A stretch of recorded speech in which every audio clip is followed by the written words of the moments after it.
Hello. In the previous chapter, motion in a straight line, in one dimension motion, you know that we have studied only two directions are possible.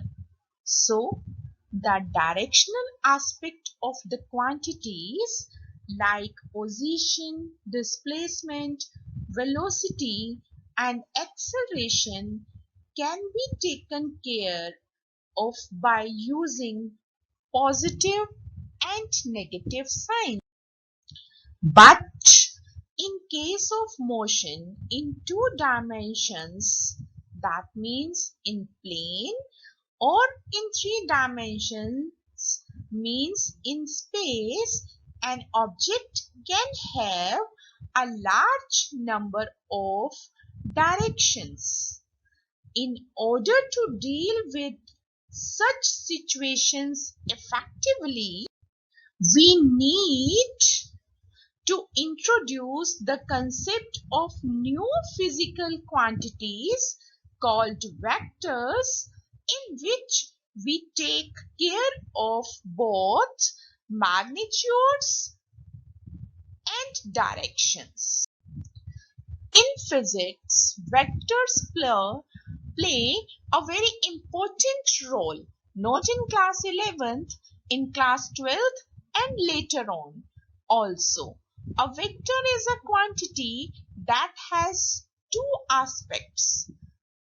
It has magnitude as well as direction.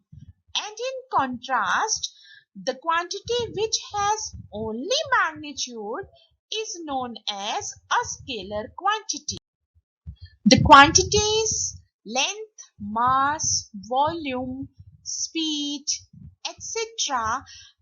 are having only magnitudes and are known as scalar quantities, but the velocity, acceleration, force, linear momentum, and so many quantities which you will study later on are known as the vector quantities.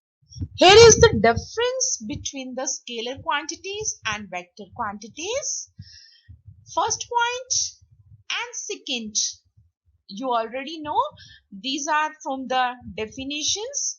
Third point, the scalar quantities can be added or subtracted simply by using the maths rules of algebra, but the vector quantities cannot be added or subtracted algebraically.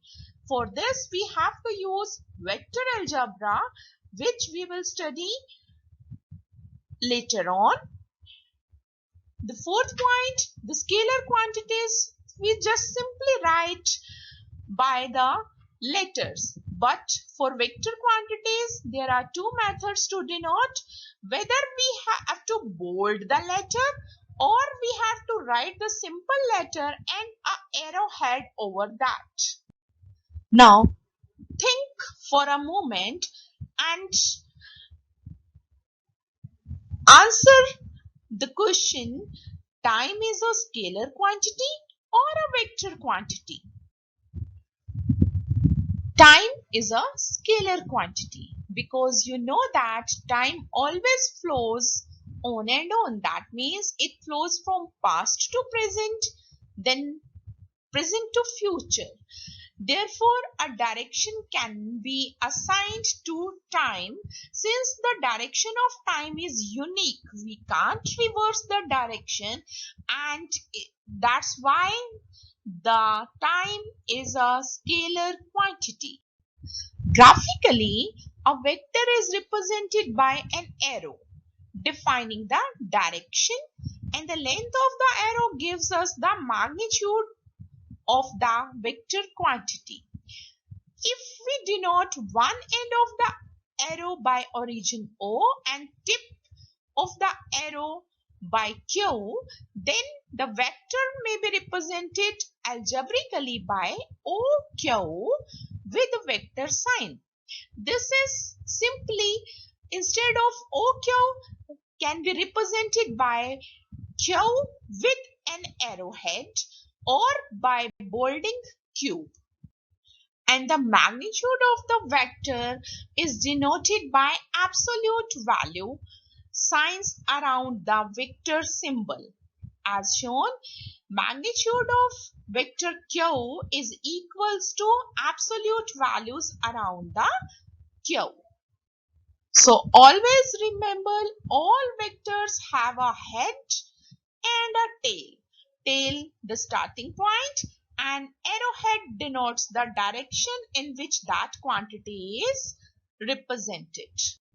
Many laws of physics can be expressed in the compact form by using vectors, and the derivations involving many laws of physics can be simplified by use of vectors you will study later on.